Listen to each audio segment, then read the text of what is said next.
Bonjour, c'est Jules Lavie pour Code Source, le podcast d'actualité du Parisien.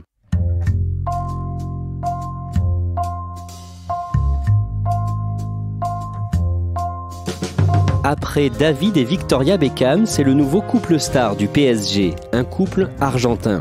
Mauro Icardi est l'un des meilleurs attaquants au monde. Vandanara, star de la télé en Argentine et en Italie, est devenu l'agent de son mari. Leur amour, au départ clandestin, a entraîné une guerre au sein de l'équipe nationale argentine. Même Maradona s'en est mêlé. Et en Italie, à l'Inter Milan, ils se sont attirés les foudres du club et des supporters. Mais à chaque fois, ils restent unis face à l'adversité. Code Source vous raconte aujourd'hui une histoire d'amour dans le monde du football professionnel.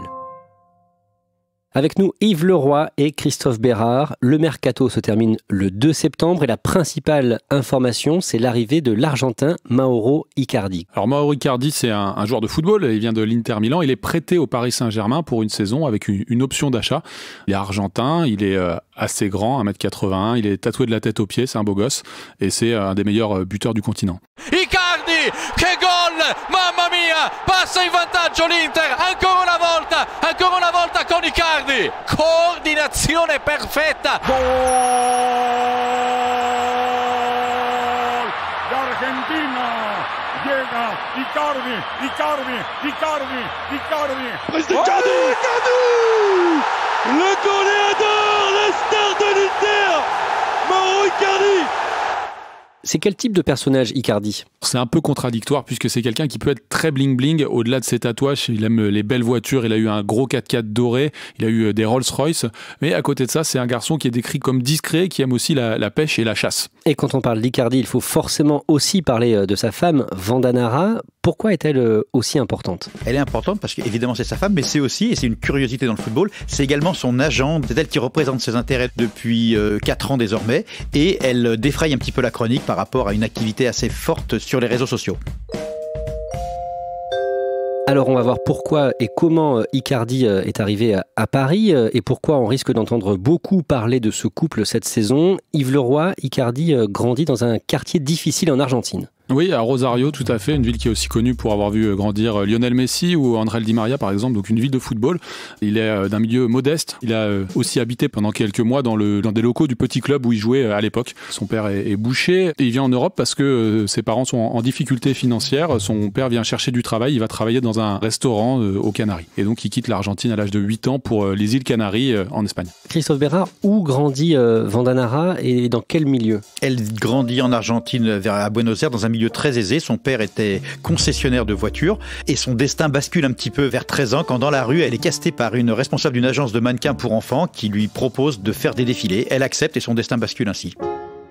Pendant 2-3 ans, elle va faire de plus en plus de défilés, ce qui va lui permettre d'ailleurs, pour l'anecdote, d'acheter sa première voiture à 15 ans, une Suzuki, que refusera de lui vendre son père pour des raisons de sécurité, mais c'est déjà une femme de caractère, elle l'achète chez un concurrent. Ensuite, elle va participer à des émissions de télévision, et elle va participer notamment à une émission de télé-réalité qui s'appelle Showmatch, qui est très connue en Argentine, et c'est de là que va naître sa célébrité en Argentine. Elle est vraiment très connue en Argentine ? Oui, c'est une star de la télé-réalité argentine. Elle est populaire parce que non seulement elle est belle, mais c'est aussi une femme de tête, c'est une femme de caractère, qui n'avait pas peur de prendre des prises de position, qui donnait souvent son avis. Donc oui, elle est connue et pour sa plastique et pour son discours. Elle a beaucoup de followers, par exemple, sur les réseaux sociaux ? Absolument, elle a 5,6 millions de followers sur Instagram, ce qui est un chiffre énorme et qui fait d'elle une des femmes qui a le plus de réputation dans le monde du sport, derrière Serena Williams notamment.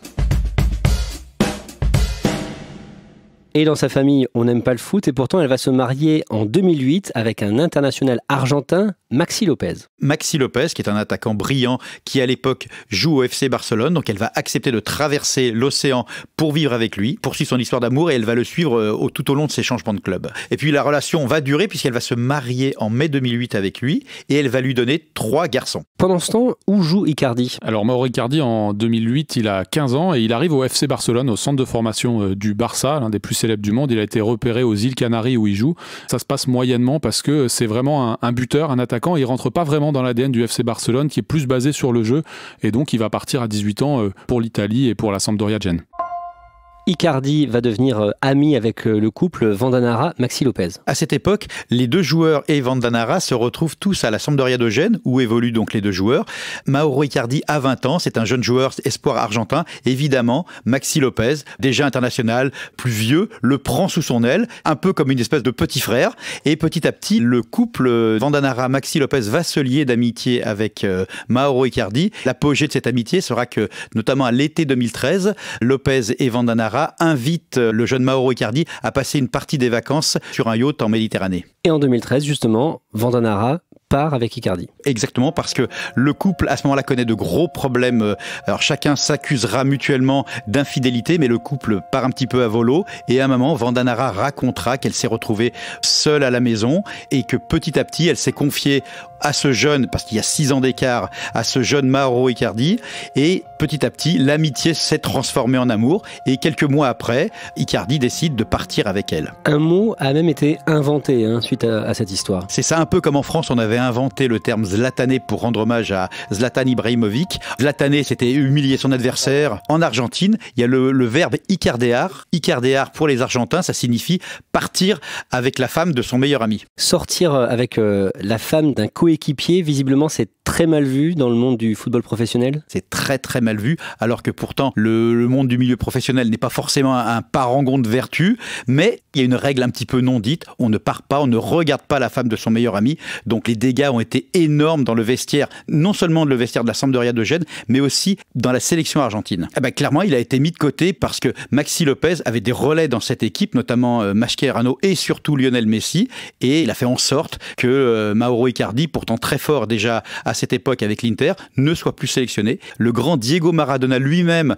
a pris position ouvertement contre la trahison d'Icardi. Alors, ce qui est amusant, c'est que quelques années plus tôt, Maradona avait été juré d'un défilé et il avait voté pour la jeune Vandanara, qui avait 16 ans à l'époque. Il avait élu la femme la plus belle. Quelques années plus tard, il a expliqué à quel point elle avait bafoué, elle et Icardi, les règles intangibles et non dites du football. Pour lui, elle a trahi le pays, la nation, le vestiaire. Donc, quelque part, il a légitimé la mise à l'écart d'Icardi de la sélection argentine. Que dit Icardi à l'époque pour sa défense? Icardi, il a simplement dit on ne peut pas condamner quelqu'un pour ses sentiments. Il dit simplement je suis tombé amoureux, j'ai pas choisi la femme d'un coéquipier, j'ai choisi Vanda. J'ai suivi mon cœur. Et Vandanara et Mauro Icardi vont se marier. Ils vont se marier en 2014 et dans la foulée, il va lui donner 2 filles. Donc d'un coup, elle va se retrouver, elle, Vandanara, à la tête d'une famille de 5 enfants parce que le juge argentin, quand elle va divorcer de Maxi Lopez, va lui donner la garde des enfants et tout à coup, Mauro Icardi va se retrouver beau-père des enfants de Maxi Lopez et il va tellement prendre à cœur ce statut de soutien de famille qu'il va se faire tatouer 3 anges avec les 3 prénoms des enfants de Maxi Lopez. Je vous laisse imaginer la colère de ce dernier. Et dans la foulée, évidemment, il se fera également tatouer les prénoms de ses 2 filles à lui. Mais voilà, papa et beau-papa à la fois. Et du coup, Vandanara va avoir un derby à son nom. Bien sûr, parce que pendant que Mauro Icardi joue à l'Inter, Maxi Lopez, lui, joue toujours à la Sampdoria de Gênes. 2 clubs de Serie A qui se rencontrent forcément en championnat. Le premier match entre les 2 rivaux aura lieu en avril 2014. Ce derby des 2 rivaux va se dérouler. On a appelé ça le Vandico. Et la première scène qui va être guettée, c'est la poignée de main ou non des 2 champions. Alors, Mauro Icardi va tendre la main. Lopez va l'ignorer complètement. Ça va faire beaucoup parler pendant plusieurs semaines. Yves Leroy, au niveau du foot, comment joue Icardi? C'est quel type de joueur? Un joueur un peu à l'ancienne, des joueurs comme il n'en existe plus. Son modèle, c'était Gabriel Batistuta, un Argentin. C'est ce qu'on appelle un renard des surfaces. Un renard des surfaces, c'est quelqu'un qui reste dans la zone du but et qui attend les ballons pour les mettre au fond. Un tueur, un goleador, quelqu'un, dès qu'il voit un ballon passer, il le met au fond de n'importe quelle manière. Du pied droit, du pied gauche, de la tête. Il est obsédé par le but. Oh, le bon ballon, l'amour de ballon donné. Il se trompe jamais dans ces situations-là. Évidemment, l'Inter se remet à Mauro Icardi. L'offrande de Perisic, magnifique caviar offert derrière face à un but. Mauro Icardi ne se trompe que très rarement. Là, il ne s'est encore pas trompé. 3e but de la saison. Et il est prolifique. Et très prolifique, il en marque 124 en 219 matchs sous le maillot de l'Inter Milan. C'est un des meilleurs ratios du football européen. Vandanara devient officiellement l'agent de son mari en 2015. Pourquoi ?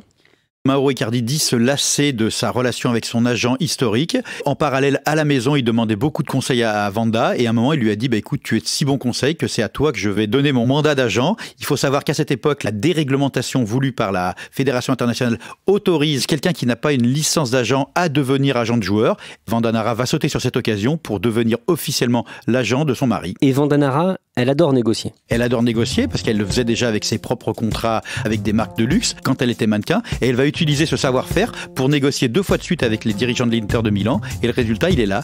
Son mari gagnait 900 000 € par an, son salaire en 2 ans va passer à 5,2 millions d'euros tout en conservant 50% des droits d'image et elle va également lui trouver des contrats de sponsoring avec des marques comme Dolce & Gabbana ou Armani et évidemment ça va amener encore beaucoup plus d'argent dans la caisse familiale. À l'Inter de Milan, c'est le capitaine, mais les choses se gâtent en février 2015 avec les supporters. On est sur un match contre Sassuolo, un petit club italien qui est perdu par l'Inter Milan 3-1. À la fin du match, Mauro Icardi va à la rencontre des supporters et il lance son maillot à un enfant, maillot qui lui revient comme un boomerang, lancé par un des leaders des ultras de l'Inter Milan. Et Mauro Icardi va en prendre ombrage et il va ensuite s'en expliquer avec le leader sur un parking. Voilà, la situation se règle, mais il va en rester des tensions. Est-ce qu'on sait pourquoi ce maillot lui est revenu comme ça? Pourquoi il y a eu cet acte contre lui? C'est un mouvement de colère. On est sur une défaite un peu humiliante. Les supporters n'apprécient pas cette défaite et simplement lui renvoie son maillot. En 2016, il revient sur cet épisode dans une autobiographie et il a des mots très durs contre les supporters.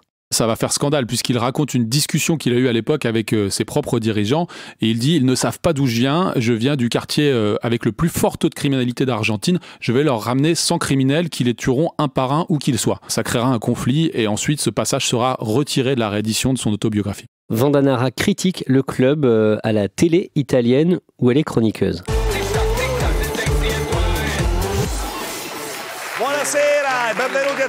Exactement, parce qu'elle a trouvé un travail dans l'émission Tiki Taka qui est diffusée sur Italia Uno et Canale 5. C'est une émission où on parle énormément de foot, qui est très connue en Italie. Elle est engagée là-bas pour parler du football, évidemment, mais à un moment, elle va franchir une ligne jaune et elle explique qu'un des coéquipiers de son mari, le Croate Perisic, s'il joue mal en ce moment, c'est qu'il a peut-être des problèmes personnels. Et c'est une phrase qui va laisser beaucoup de traces dans le vestiaire interiste parce que les coéquipiers d'Icardi vont lui reprocher de ne pas s'être désolidarisé des propos de sa femme et surtout de lui avoir livré quelques secrets de vestiaire. Et Icardi va en faire les frais. Il va en faire les frais parce que 2 jours plus tard, le club va communiquer comme quoi il va perdre son brassard. Et c'est évidemment une sanction par rapport aux propos de Vandanara. Icardi perd donc son rôle de capitaine de l'Inter et le 18 février, l'émission de Vandanara se passe mal. Ça se passe très mal parce qu'on va sombrer très vite dans le grand guignol. Elle va d'abord évoquer un problème qu'elle a eu quelques jours plus tôt où, quand elle était en train d'emmener un de ses enfants à l'école, un tifoso de l'Inter va lui jeter une pierre sur le capot. Donc elle va raconter cet épisode en expliquant que ça l'avait un petit peu troublée. Et dans la foulée, elle évoque le soutien qu'elle a reçu d'un ancien président de l'Inter et elle fond en larmes à l'évocation de ce soutien, en expliquant à quel point toute cette situation la trouble et qu'elle aimerait trouver un accord avec le club pour son mari. Scusa, io le ho chiesto a lui si mi dava una mano per farlo giocare perché veramente io lo senti. Mauro è uno che si chiude subito, no? È sempre il forte, quello che porta avanti la squadra, dai, vai, andiamo. Et là, puisque l'émission est diffusée en direct, à ce moment-là, c'est l'administrateur actuel de l'Inter, Beppe Marotta, qui téléphone en direct à l'antenne pour la rassurer. Cet épisode va être dévastateur, notamment en termes d'image, et les supporters de l'Inter vont très très mal vivre ce déballage de Linchal en public. Pourquoi est-ce qu'il y a un bras de fer à ce moment-là entre le club et Icardi? Parce qu'il ne lui restait plus que 2 ans de contrat. L'Inter souhaitait le prolonger pour conserver une valeur marchande importante. Icardi ne le souhaitait pas. Donc là, il y a un vrai bras de fer qui est lancé. Et elle va utiliser Vandanara, l'émission en direct pour essayer de prendre le public milanais à témoin. C'est une situation qui va se retourner contre elle et contre Mauro Icardi. Par ailleurs, elle n'hésite pas à mettre en scène sa vie privée avec Icardi sur Instagram. Elle aime énormément s'exposer, se livrer sur les réseaux sociaux, donc elle publie beaucoup de photos d'elle très peu vêtues. Elle va passer une étape supplémentaire, elle va poster des photos d'elle et de lui. On les voit dans des positions équivoques, érotiques, vraiment on est à la frontière parfois du porno soft. Et ça aussi, ça va susciter quelques émois. Il y a notamment l'ancien sélectionneur de l'équipe d'Italie, Fabio Capello, qui va critiquer en disant mais que ça ne se fait pas. Et elle va répondre à son tour sur son média préféré, à savoir Instagram, en postant des photos du couple David et Victoria Beckham un petit peu dans la même position, sous-entendu, d'autres l'ont fait avant moi, il n'y a pas de raison que je ne le fasse pas. Comment tout ça est perçu par les supporters de l'Inter? très très mal. Au-delà des ultras qui ont eu les conflits avec Mauro Icardi, le reste du public trouve qu'il y a un côté très grand guignol. Et petit à petit, à San Siro, le stade de l'Inter de Milan, vont fleurir des banderoles très insultantes. Et pour Mauro Icardi qui passe de capitaine vénéré à mercenaire. Et il y a beaucoup de banderoles qui vont viser Vandanara, qui vont être très insultantes, très vulgaires. Et une partie du ressentiment de Vandanara sera pour les dirigeants de l'Inter à qui elle reproche, à raison, d'avoir laissé entrer ces banderoles plusieurs matchs d'affilée. À ce moment-là, Icardi, il soutient sa femme ? Oui, il l'a toujours soutenu, il la soutiendra toujours sur les réseaux sociaux, dans les interviews. Il fait preuve d'un caractère à toute épreuve. Pour lui, sa femme passera toujours avant le football.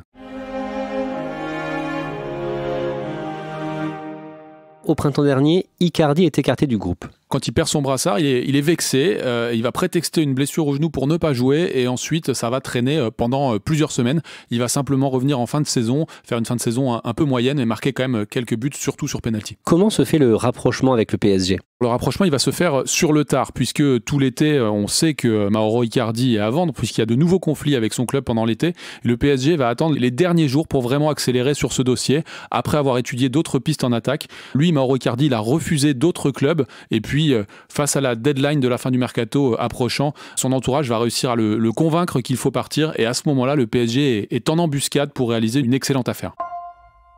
Le 2 septembre, l'arrivée d'Icardi au PSG est donc annoncée et là, Maxi Lopez réagit sur Internet. Maxi Lopez va réagir à sa façon. Il va poster une photo sur Instagram le représentant lui et Neymar, côte à côte. Le message est clair, il est indirectement envoyé à Icardi. Ça sous-entend, ton nouveau coéquipier, c'est mon pote et il sait de quoi tu es capable. Et que dit Vandanara de l'arrivée de son mari à Paris ? Elle a fait une déclaration en disant que Paris était la pire option pour elle et cette phrase va être sortie de son contexte et est déjà abondamment relayée et commentée sur les réseaux sociaux, alors qu'elle expliquait simplement que devant garder tous les enfants à Milan puisque la scolarité est commencée, elle aurait préféré qu'ils restent en Italie et elle a simplement dit c'est la pire option pour moi par rapport à l'organisation du couple, mais évidemment on va s'arranger, mais évidemment que sportivement, elle l'avait rajouté, c'est la meilleure option pour son mari. Est-ce que l'arrivée de ce couple est une bonne chose pour le PSG et pour son directeur sportif Leonardo ? Sportivement, c'est incontestable, puisqu'on l'a dit, Mauro Icardi, c'est un profil rare. C'est un profil qui n'existait pas dans cette équipe. Au niveau médiatique et au niveau de l'entourage, il va falloir gérer cela, puisque le vestiaire du PSG est un peu compliqué parfois. Et Leonardo sait qu'en ajoutant Mauro Icardi, un joueur de caractère, et Vandanara, ça lui fera une tâche supplémentaire. Christophe Bérard, Icardi et Vandanara risquent de souvent faire parler d'eux cette saison ? On risque déjà de voir beaucoup de photos d'elle et de lui sur les réseaux sociaux. Mais en tout cas, il y a une chose qui est certaine, c'est que s'il y a quelque chose qui lui déplaît, elle n'hésitera pas à le dire. Et ça peut à terme représenter un danger pour le PSG. Merci à Yves Leroy et Christophe Bérard.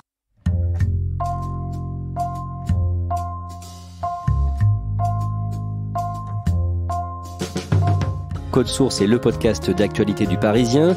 Production Jeanne Boézek et Clara Garnier-Amouroux. Réalisation Benoît Gillon. Si vous aimez Code Source, n'oubliez pas de vous abonner sur votre application de podcast préférée. Nous sommes aussi disponibles sur Deezer et Spotify. Vous pouvez dialoguer avec nous par Twitter ou à l'adresse codesource@leparisien.fr.